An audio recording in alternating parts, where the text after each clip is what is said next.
Hello viewers, welcome to Tilak Talks. நல்ல cinema நமக்கு வாழ்க்கையை புரிய வைக்கும், வாழ்க்கைக்கு நம்பிக்கை தரும். நிறைய திரைப்படங்களை பார்ப்போம். இப்போ இந்த திரை விமர்சனத்தை பார்ப்போம். இந்த திரை விமர்சனத்துல நம்ம யோகி பாபு நடிச்சு வெளில வந்திருக்க படம் போட்டை தான் பார்க்க போறோம். இந்த போட் படத்தை ஒன் லைனா சொல்லணும் அப்படின்னு பாத்தீங்கன்னா இது வந்து மெட்ராஸை பத்தியான படம்.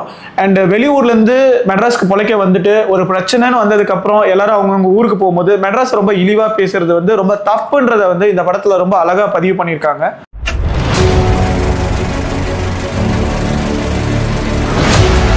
இந்த போட் படத்தை ஷார்ட்டா பார்ப்போம். இந்த படத்துல பாத்தீங்கன்னா ஓல்டு மெட்ராஸை காமிக்கிறாங்க. அண்ட் இது வந்து இரண்டாம் உலக போர்ல மெட்ராஸ்ல ஜாப்பனீஸ் வந்து பாம்பு போடுறாங்க. அப்போ எல்லாரும் ஊரை விட்டு எப்படி தப்பிச்சு போறாங்கன்றதான் காமிக்கிறாங்க. இதுல யோகி பாபு வந்து ஒரு மீனவரா காமிக்கிறாங்க. அண்ட் இவர் வந்து அவரோட பாட்டியோட சேர்ந்துக்கிட்டு ஒரு போட் எடுத்துக்கிட்டு நடுக்கடலுக்கு எப்படியாச்சும் போயிட்டானா இந்த ஜாப்பனீஸ் பாம்பிங்ல இருந்து தப்பிக்கலாம் அப்படின்னு நினைச்சிட்டு அவர் போட்டை எடுத்துட்டு அவர் பாட்டியை கூட்டிட்டு கிளம்புறாரு.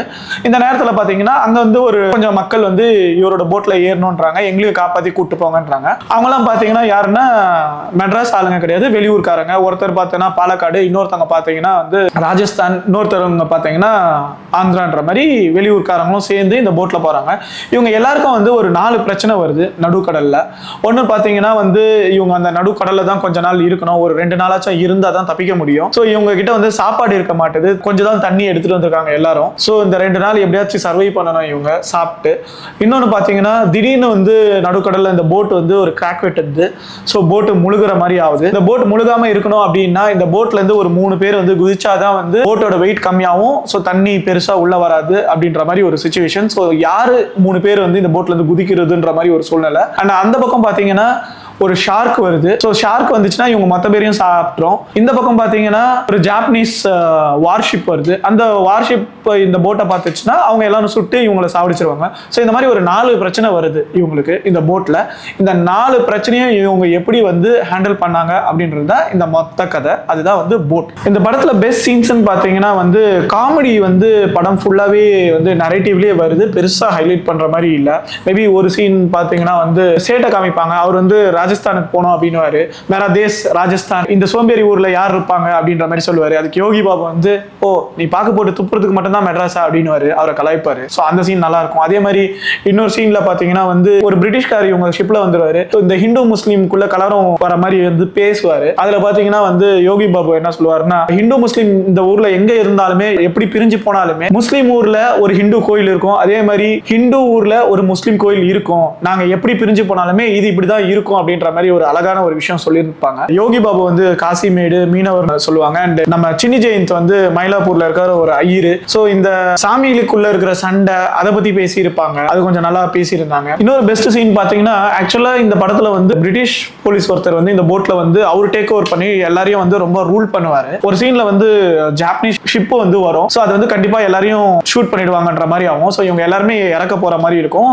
அவங்க இந்த பிரிட்டிஷ்காரனே தூக்கி வெளியில போடணும்னு தான் நினைப்பாங்க. அந்த டைம்ல வந்து அந்த பிரிட்டிஷ்கார் வந்து அவர் மூளையை பயன்படுத்தி அவர் வந்து ஜாப்பனீஸ் மாதிரி கொடியை காமிச்சு இவங்க எல்லாருமே சேவ் பண்ணுவாரு. அந்த சீன் ரொம்ப ஹைலைட்டா இருக்கும். இன்னொரு பெஸ்ட் சீன் பாத்தீங்கன்னா இந்த பிரிட்டிஷ் போலீஸ் வந்து எல்லாரும் சாவடிக்கணும்னு நினைப்பாங்க, இவர் வந்து எல்லாரையும் சாவடிக்கணும்னு நினைப்பாரு. பட் அட் லாஸ்ட் வந்து இந்த பிரிட்டிஷ் போலீஸை வந்து யோகி பாபு தான் காப்பாத்துவாரு. அதுக்கப்புறம் என்ன ஆகும்னா இந்த பிரிட்டிஷ் போலீஸ் வந்து யோகி பாபுக்கு ஏதாவது செய்யணும்னு நினைச்சு உனக்கு என்ன வேணும்னு கேட்பாரு. அப்ப வந்து நம்ம யோகி பாபு வந்து எனக்கு என் ஊரை திருப்பி கொடு அப்படின்னு கேட்பாரு. அது ரொம்ப நல்லா இருக்கும். இந்த படத்துல இன்னொரு பெஸ்ட் சீன் பாத்தீங்கன்னா ஒரு சிச்சுவேஷன்ல வந்து முன்னாடி சொன்ன மாதிரி யாராச்சும் 3 பேர் வந்து இந்த போட்டை விட்டு போயிடணும், 7 பேர் தான் இருக்க முடியும்ன்ற மாதிரி ஒரு சூழ்நிலை வரும்போது அந்த 3 பேர் யாரும் டிஸ்கஸ் பண்ணி சண்டை போட்டுட்டு இருக்கும்போது ஒருத்தர் வந்து கொன்னுடுவாங்க. சோ இப்போ வந்து இன்னும் 2 பேர் யாரு வந்து இந்த போட்டை விட்டு வெளியில தூக்கி போடணும் அப்படின்னு யோசிக்கும் போது அந்த பிரிட்டிஷ்கார் வந்து ரொம்ப கன்னிங்கா வந்து நம்ம வந்து பேப்பர்ல குலுக்கி போட்டு இது பண்ணலாம் அப்படின்ற மாதிரி மெயினா இதுல வந்து யோகி பாபியும் அவங்க பாட்டியும் ரொம்ப டார்கெட் பண்ணுவாங்க. அவர் தான் அந்த போட்டோட ஓனரு.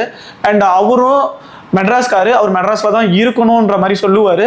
அந்த போட்டோட ஓனர் அந்த போட்டை வந்து ஃபுல்லாவே கஷ்டப்பட்டு ஓட்டிட்டு வர்றது வந்து யோகி பாபுவும் அவங்க பாட்டியும் தான். அண்ட் இன்ஃபேக்ட் அவங்க 2 நாள் சர்வை பண்றதுக்கு வந்து அவங்க பாட்டி தான் வந்து அவங்களுக்கு வந்து சாப்பாடு மீன் எல்லாம் கொடுப்பாங்க. இந்த பிரிட்டிஷ்கார் வந்து ரொம்ப கன்னிங்கா அவங்களே தூக்கி வெளியில போடணும்னு ட்ரை பண்ணும் போது ஒரு சிச்சுவேஷன்ல வந்து இவங்க எல்லாருமே சேர்ந்து அவங்களை கொல்ல போவாங்க. அப்ப லாஸ்டா யோகி பாபுவும் அவங்க பாட்டியும் வந்து இவங்களுக்கு ஒரு ட்விஸ்ட் கொடுப்பாங்க. அந்த ட்விஸ்ட் நான் சொல்ல விரும்பல, அது வந்து ரொம்ப ஹைலைட்டா ரொம்ப டச்சிங்கா இருந்துச்சு. அதுதான் இந்த படத்தோட வந்து ஒரு முக்கியமான வந்து மாரல் மெசேஜ். மெட்ராஸ்காரங்களை வந்து ரொம்ப அழகாவே வந்து இந்த படத்துல வந்து காமிச்சிருக்காங்க. அவங்களோட எண்ணங்கள், அவங்க வந்து எவ்வளவு நல்லவங்கன்றதையும் வந்து ரொம்ப அழகா வந்து யோகி பாபு கேரக்டர் மூலமா பதிவு பண்ணியிருக்காங்க. ஸோ மெட்ராஸ்காரங்க, சென்னைக்காரங்க எல்லாருமே வந்து இந்த படத்தை ரொம்ப விரும்பி பார்ப்பாங்கன்னு நான் நினைக்கிறேன். அண்ட் நானும் ஒரு மெட்ராஸ்காரன், அதனால இந்த படத்தை எனக்கு ரொம்ப பிடிச்சிருக்கு. இந்த படத்துல ஆக்டிவ் அண்ட் பெர்ஃபார்மன்ஸ் சொல்லணும்னா ஃபர்ஸ்ட் வந்து யோகி பாபு அவரோட பெர்ஃபார்மன்ஸ் வந்து ரொம்பவே சூப்பரா இருந்துச்சு. அண்ட் அந்த பாட்டியோட பெர்ஃபார்மன்ஸும் ரொம்ப நல்லா இருந்துச்சு. அதுக்கப்புறம் வந்து நம்ம MS பாஸ்கர் சார் அவரோட டிரான்ஸ்ஃபர்மேஷன் வந்து ரொம்ப சூப்பரா இருந்துச்சு. அவரை வச்சுதான் நிறைய ட்விஸ்ட் அண்ட் டர்ன் கொடுத்திருந்தாங்க. MS பாஸ்கர் சார் வந்து பிச்சு விளையாசிட்டாரு. அதுக்கப்புறம் வந்து நம்ம ஸ்ரீ ஜெயின் சாரும் வந்து ரொம்ப அழகா வந்து ஒரு பிராமின் கேரக்டர்ல வந்திருப்பாரு. ரொம்ப அழகா நடிச்சிருக்காரு. ரொம்ப இயல்பா இருக்கு அவரோட நடிப்பு. ஆக்சுவலா ஒரு பாட்டு வந்து கொஞ்சம் வித்தியாசமா பண்ணியிருந்தாங்க. அது என்னன்னு பாத்தீங்கன்னா கர்நாடிக் மியூசிக்கை வந்து கானால மிக்ஸ் பண்ணி ரொம்ப அழகா பாடியிருந்தாங்க. அந்த இது வந்து கொஞ்சம் வித்தியாசமா இருந்துச்சு. ஒரு கானாவை வந்து கர்நாடிக் மியூசிக்ல வந்து பாட முடியும்ன்றத வந்து ரொம்ப அழகா பண்ணியிருந்தாங்க அந்த பாட்டு. இந்த படம் டைரக்டர் ஒரு விஷயத்துல நம்ம அப்ரிஷியேட் பண்ணோம். ஒரு 12 பேரை வந்து போட்ல உட்கார வச்சு ஃபுல் மூவி வந்து ஸ்டார்ட் பண்ணதுல இருந்து எண்ட் வரைக்கும் 2.5 மணி நேரம் போட்லயே காமிக்கிறது வந்து சாதாரண விஷயம் இல்ல. அந்த போட் எப்படியும் ஆடும், அதுல எல்லாரும் உட்காந்து பெர்ஃபார்ம் பண்றது வந்து நிஜமாவே ஒரு சேலஞ்சிங் டாஸ்க் தான். ஏன்னா கேமரா ஒர்க்ஸும் பண்ணணும் அண்ட் சீல எடுக்கிறதுனால விஷுவல்ஸ் ரொம்ப அழகா வந்திருக்கு. பெர்ஃபார்மன்ஸும் எல்லாமே நல்லா பண்ணியிருக்காங்க. ஸோ கண்டிப்பா வந்து டைரக்டரை வந்து இந்த ஒரு விஷயத்துக்காக அப்ரிஷியேட் பண்ணோம். அண்ட் படத்தோட சினிமோட்டோகிராஃபி தான் ரொம்ப வந்து இதுல சூப்பராகவே இருந்துச்சு. அண்ட் எல்லாமே விஷுவல்ஸ் தான். ஏன்னா ஃபுல் அண்ட் ஃபுல் 2 நாள் இந்த படம் ஸ்டார்ட் பண்ணதுல இருந்து எண்ட் வரைக்கும் போட்ல தான் காமிக்கிறாங்க, கடலை தான் காமிக்கிறாங்க.